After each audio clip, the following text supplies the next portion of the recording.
Максимус серіктестігі қаладағы спирт өндірісімен айналысатын әрі кәсіпорындардың бірі. Ақтөбелік зауыттың өнімі елімізден өзге алыс жақын шетелдерге де жақсы таныс. Алайда экологиялық талапты сақтау басты міндет. Себебі бұған дейін жүргізілген тексеру жұмыстары спирт өндірісімен айналысатын бірнеше кәсіпорынның қалдықтарды қаланың канализациялық жүйесіне жіберетінін анықтаған. Салдарынан жағымсыз иістің қалыптасуына түрткі болған.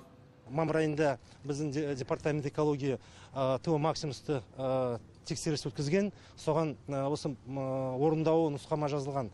10 тамызда орындалуы болады. Енді тексеріс біз ашқанбыз. Амандық болса, сол 2-3 күннен кейін біз осы зертханамен бірге ағындылар суды анализға тексеріске аламыз. Соның құрамын көріп қараймыз. Қандай құрам екенін. Соған бәріңізге де жариялап айтамыз. Зауыт басшылығының өкілдері облыс әкіміне экологиялық талаптың орындалып жатқанын жеткізді. Кәсіпорынның автоматтандырылған жүйедегі бірнеше цехын көрсетті. Оның ішінде өндіріс кезінде пайда болатын сұйықтық фугатты құрғататын қондырғының жұмысын түсіндірді. 18 жыл бұрын орнатылған франциялық қондырғы кәріз желісіне зиянды қалдықтарды жібермей қайта өңдеуге мүмкіндік береді. Оған қоса сұйықтыққа арнайы ұнтақ қосылып, құрамындағы жағымсыз заттардың мөлшерін төмендетуде.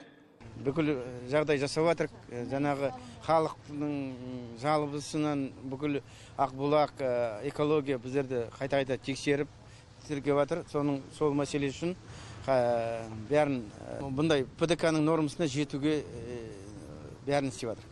Облыс әкімі кәсіпорынның экологиялық талапты сақтауға қатысты қолға алған шараларын білді. Атқарылып жатқан жұмыстарды көріп, жауапты мекеме басшыларына тапсырма жүктеді. 16 күні келу керек. Хорошо. 16 күні келіп, бәрін қарау керек. Қалай екен, не екен?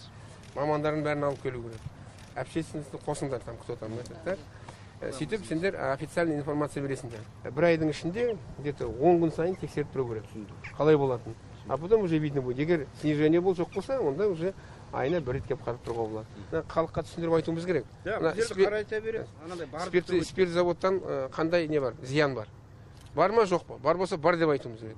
И содан кейін оны жоқ қылу үшін не істеуіміз керек? Бүгінде спирт өндірісімен айналысатын Ақтөбеде бірнеше кәсіпорын бар. Олардан өзге алдағы 2 айда 100 кәсіпорынды тексеру жоспарда тұр. Негізінен экологиялық талаптардың орындалуы қадағаланатын болады. Ануарбек Мырзатайұлы, Арман Досмағамбетов, Қазақстан, Ақтөбе.